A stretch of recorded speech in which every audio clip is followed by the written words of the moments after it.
Wisdom seekers, there's something far more dangerous than an outright insult. Something subtler, more insidious, that lingers in the shadows of our daily lives. Disrespect. We think we know what disrespect looks like, but often it doesn't appear in bold, clear strokes. It seeps into your life, not just from others, but from within you, through your habits, choices, and even your silence. You feel it gnawing at the edges of your self-worth, your relationships, your career, and your ambitions. But here's the cold truth. The world treats you exactly how you let it treat you. Think of disrespect not as something done to you, but as something you allow through repeated habits.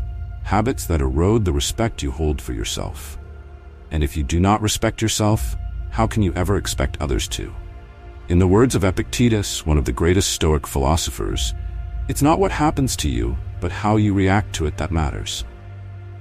While most of us focus on what others do to us, we often overlook the power we have to shape how others see us by first shaping ourselves.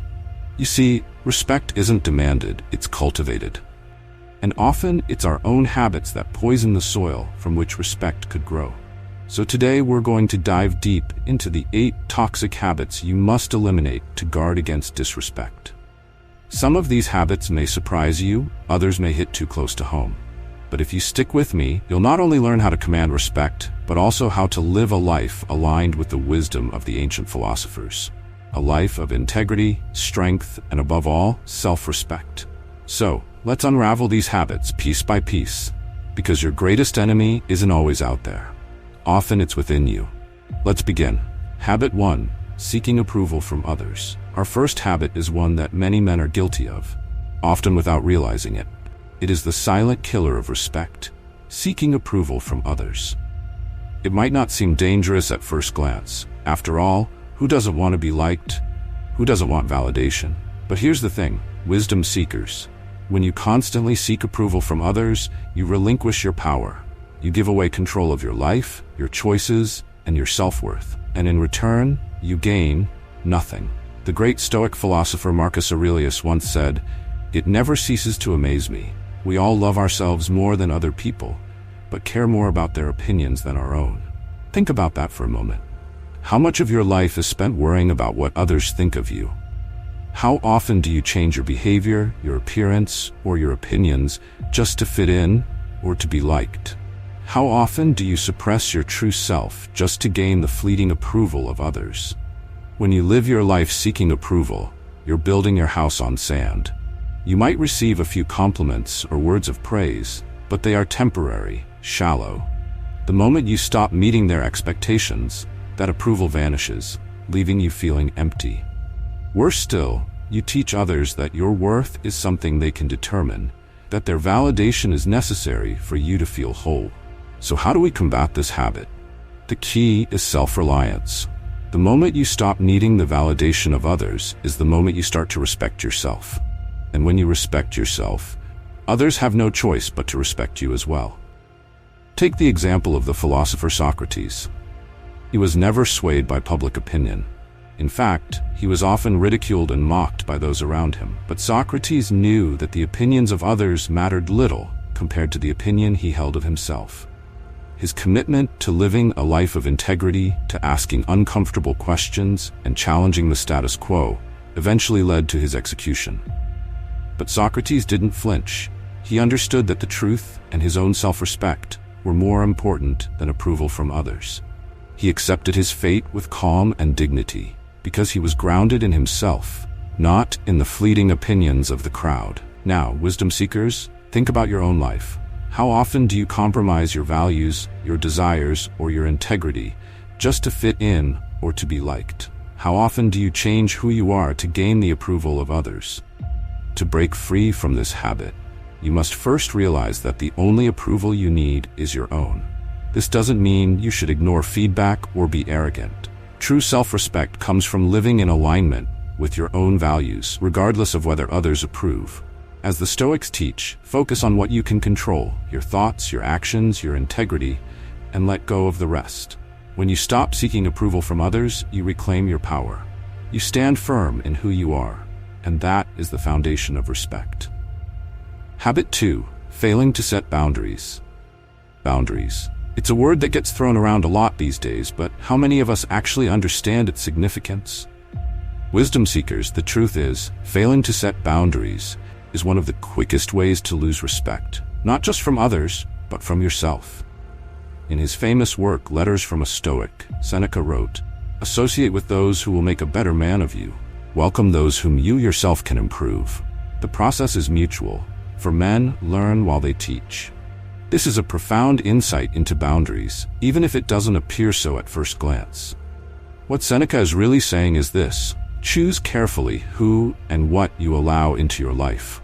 Surround yourself with people and situations that align with your values, and set boundaries with those who don't. When you fail to set boundaries, you send a message to the world that you don't value your own time, energy, or well-being. You become a doormat, allowing others to walk all over you, take advantage of your kindness, or disrespect your space. You might think you're being generous or selfless, but in reality, you're teaching others that you don't respect yourself. And if you don't respect yourself, why should they? Let me share with you a story of the Roman Emperor Marcus Aurelius.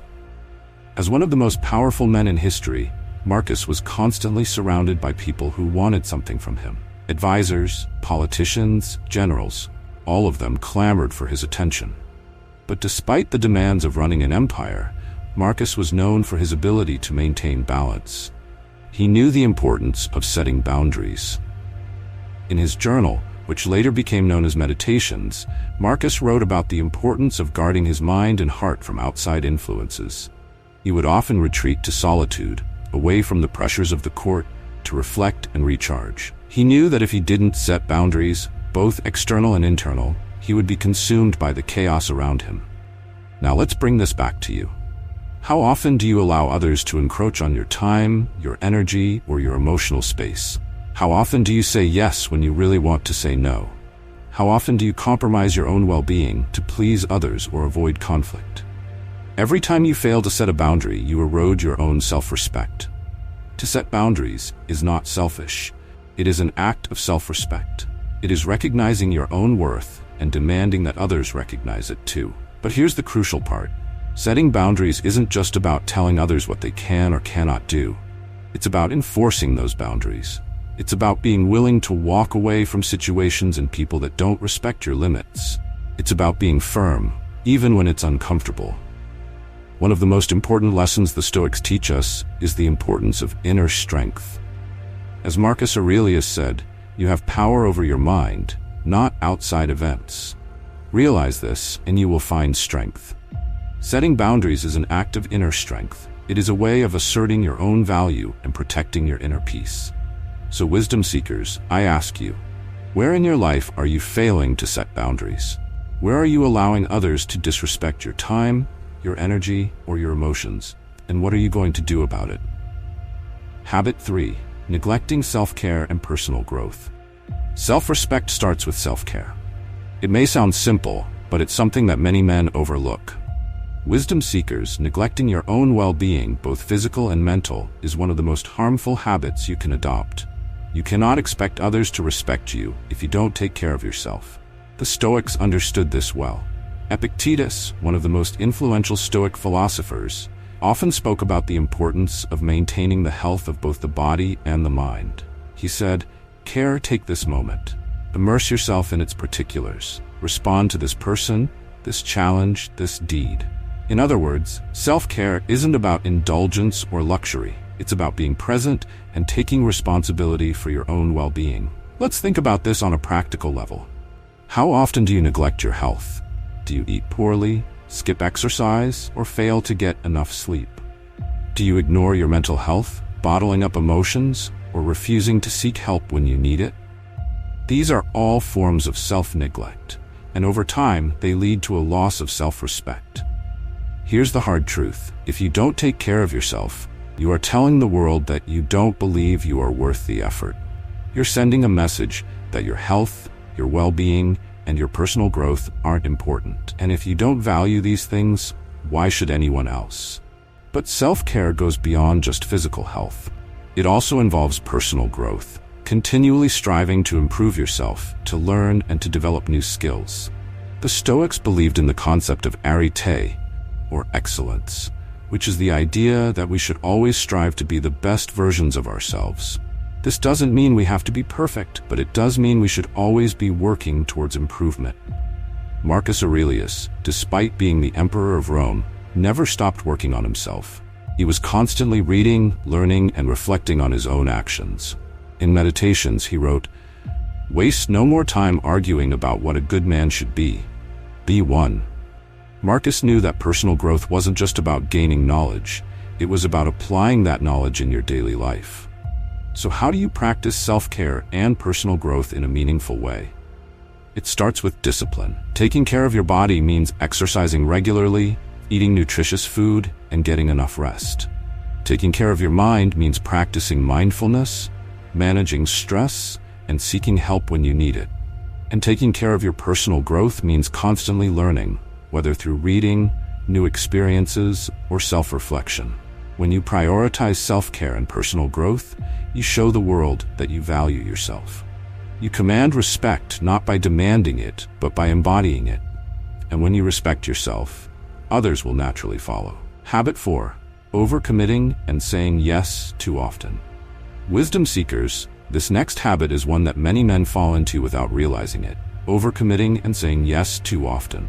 At first glance, it may seem like a good thing to be helpful, to be available, to be the person that others can rely on. But here's the reality. When you say yes to everything, you are really saying no to yourself. In the words of the philosopher Seneca, it is not that we have a short time to live, but that we waste a lot of it. When you overcommit, you are wasting your most precious resource, your time. Time that could be spent on your own growth, on your own priorities, and on your own well-being. Instead, you spread yourself thin, taking on tasks and responsibilities that don't serve you, simply because you can't say no. This habit is especially damaging because it leads to resentment, both towards others and towards yourself. When you take on too much, you become overwhelmed and frustrated, and you start to feel disrespected, not because others are intentionally disrespecting you, but because you have allowed it by not setting limits. The Stoics were masters of time management and focus. They understood that life is short, and that we must be deliberate with how we spend our time. Epictetus said, "First say to yourself what you would be, and then do what you have to do." This means being clear about your priorities, and not letting distractions or obligations pull you away from them. So, how do you break the habit of overcommitting? It starts with learning the power of saying no. This doesn't mean you should be selfish or unhelpful, but it does mean you need to be selective about how you spend your time and energy. Saying no is not a sign of weakness or laziness. It's a sign of self-respect. It's recognizing that your time is valuable and that you have the right to protect it.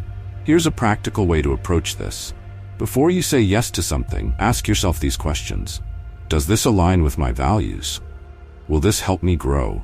Is this something I genuinely want to do, or am I doing it out of obligation?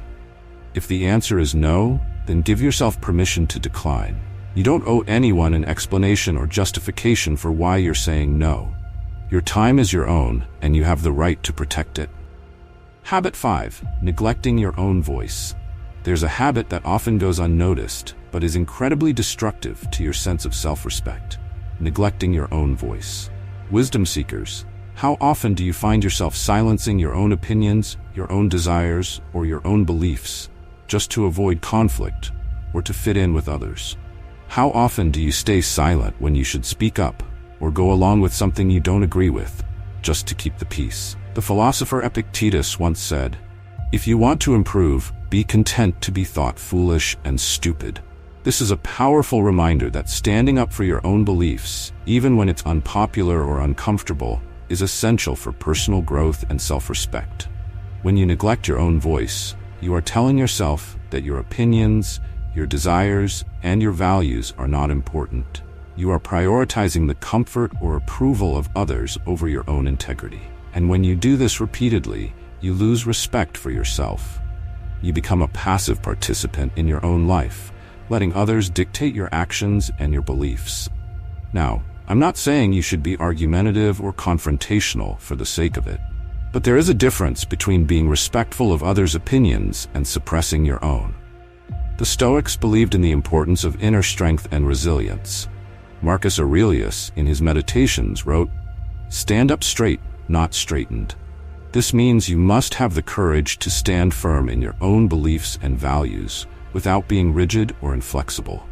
So how do you start honoring your own voice? It begins with self-awareness. Pay attention to the moments when you feel the urge to stay silent or to go along with something you don't agree with. Ask yourself why you're doing it. Are you afraid of judgment? Are you trying to avoid conflict? Once you recognize the pattern, you can start to change it. The next step is practice. Start small. Speak up in situations where it feels safe and gradually build your confidence. Over time, you'll find that using your voice becomes easier and you'll gain a deeper sense of self-respect. When you honor your own voice, you send a powerful message to yourself and to others that you value your own opinions and that you are worthy of being heard. Habit 6. Allowing negative influences into your life. Wisdom seekers, this next habit is one that can slowly erode your self-respect over time without you even realizing it. Allowing negative influences into your life. Whether it's toxic relationships, harmful habits, or negative environments, these influences can have a profound impact on how you view yourself and how others view you. The Stoic philosopher Seneca warned against this when he said, "You must linger among a limited number of master thinkers and digest their works if you would derive ideas which shall win firm hold in your mind." In other words, be selective about who and what you allow into your life.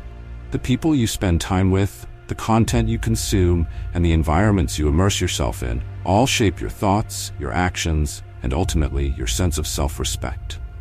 Think about your own life. Who are the people you spend the most time with? Are they supportive, positive influences who encourage you to grow and improve? Or are they negative, draining, and constantly bringing you down? What about your habits? Are they helping you become a better version of yourself, or are they holding you back? And your environment, does it inspire you, or does it stifle your creativity and ambition?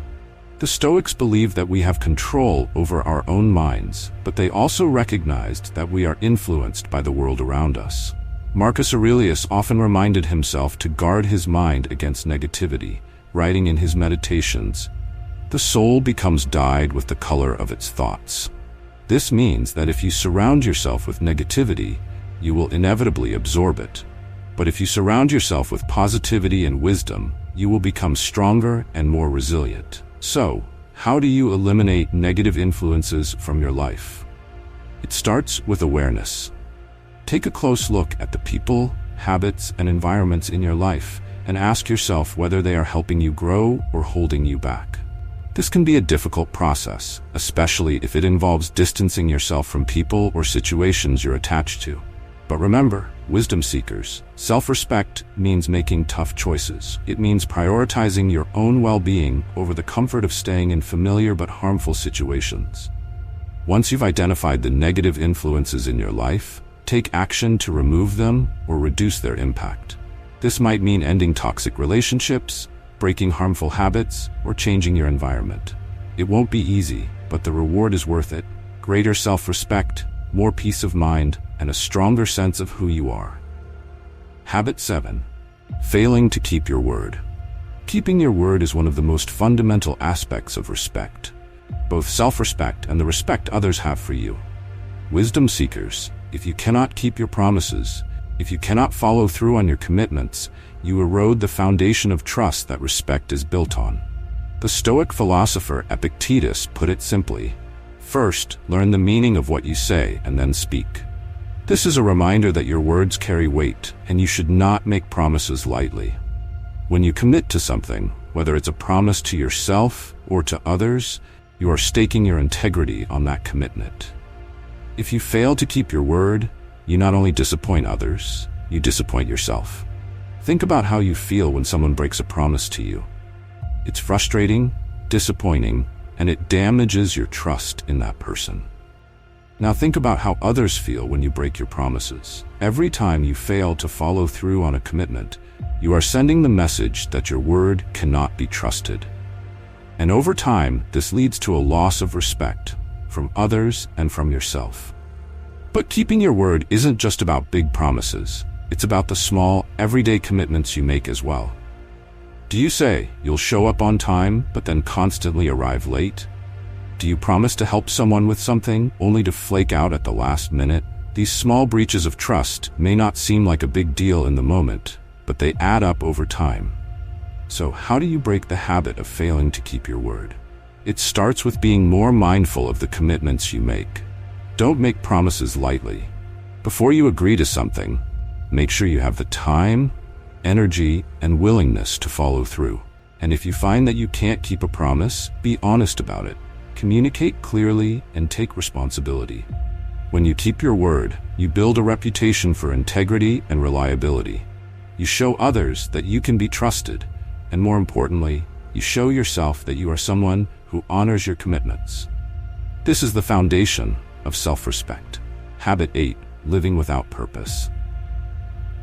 The final habit we'll discuss today, wisdom seekers, is perhaps the most important of all, living without purpose. If you do not have a clear sense of purpose in your life, you will drift aimlessly, making decisions based on short-term desires rather than long-term goals. This lack of direction not only leads to a sense of dissatisfaction, but it also diminishes your self-respect.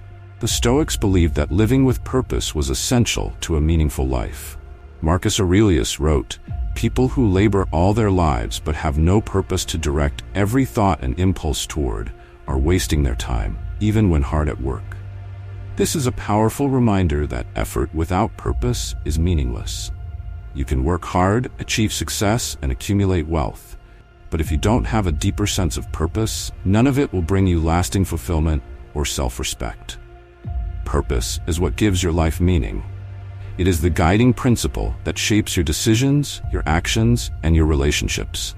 Without it, you are like a ship without a rudder, constantly being tossed around by the winds of circumstance. But when you have a clear sense of purpose, you are anchored. You know who you are, what you stand for, and where you are going. Finding your purpose is not always easy. It requires deep self-reflection and a willingness to explore what truly matters to you. But once you discover it, everything in your life falls into place. Your decisions become clearer, your actions more focused, and your sense of self-respect grows stronger. So how do you find your purpose? Start by asking yourself these questions. What are my values? What do I care about most deeply? What kind of legacy do I want to leave behind? The answers to these questions will guide you toward your purpose. Once you have a sense of your purpose, commit to living in alignment with it. This means making choices that reflect your values, even when it's difficult or inconvenient. It means pursuing goals that are meaningful, rather than just chasing after success or approval. And it means constantly reassessing and refining your purpose as you grow and evolve. Living with purpose is the key to self-respect. When you have a clear sense of what you are working toward, you gain a deep sense of fulfillment and confidence. You no longer feel the need to seek validation from others because you know that you are living in alignment with your true self. Conclusion. The path to self-respect, wisdom seekers. We've covered a lot of ground today. These 8 habits, seeking approval from others, failing to set boundaries, neglecting self-care and personal growth, overcommitting, neglecting your own voice, allowing negative influences, failing to keep your word, and living without purpose, are all subtle yet powerful ways in which we erode our own self-respect and invite disrespect from others. The Stoics teach us that respect is not something we can demand. It is something we must cultivate within ourselves. It begins with how we treat ourselves, how we manage our time and energy, and how we live in alignment with our values. As you move forward, remember this: you have the power to shape your life. You have the power to command respect, not by demanding it from others, but by living with integrity, strength, and purpose. You are not a victim of your circumstances. You are the architect of your destiny. So take these lessons to heart, wisdom seekers, and start eliminating these habits from your life. The road to self-respect is not always easy, but it is worth it, because when you respect yourself, others will follow. And when you live a life of purpose and integrity, you will find a deep sense of fulfillment that no amount of approval or validation can ever provide. This is your path. Walk it with confidence, with courage, and with wisdom.